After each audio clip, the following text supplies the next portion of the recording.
O programa de finanças de meu hogar wordt donado em 6 distritos. Está de San Nicolás, Savaneta, Santa Cruz, Paradeira, Oranjestad e Norte. Está dando a possibilidade na 50 participantes de cada distrito. A participação está grátis. E ele toca basicamente 4 temas.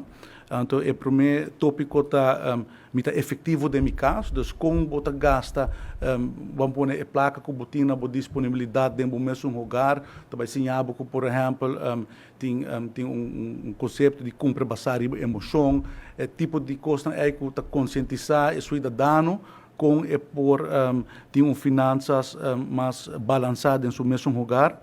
E de 2 tópicos, refletir é parte de mim também paga me deve. Hope de um cidadão não tem deve em diferentes institutos financeiros.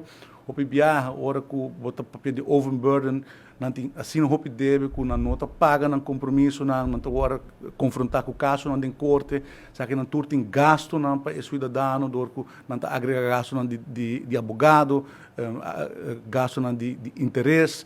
Então, meta de parte aqui de curso tá para sim o cidadão que ora de uma situação assim, tem que approach instituto, não tem que ser betalingsregelingen, não tem que evitar que o caso, que o problema te vira te acumular e te chega, por exemplo, num caso jurídico.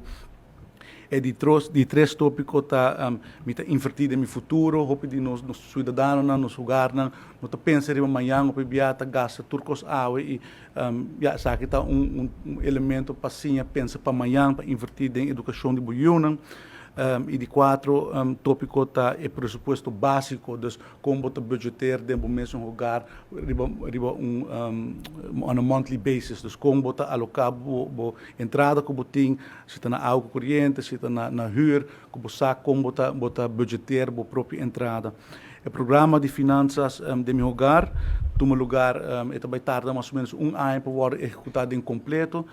Cada bairro tem 4 tópicos aqui e está diferente a noite durante um período de ano, que não vai ser educar o terreno aqui.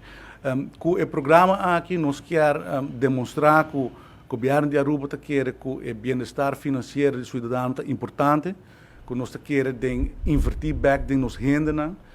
Estou consciente que isso aqui está passo chiquito, e não é uma solução para o problema financeiro, mas é parte sim, de um contexto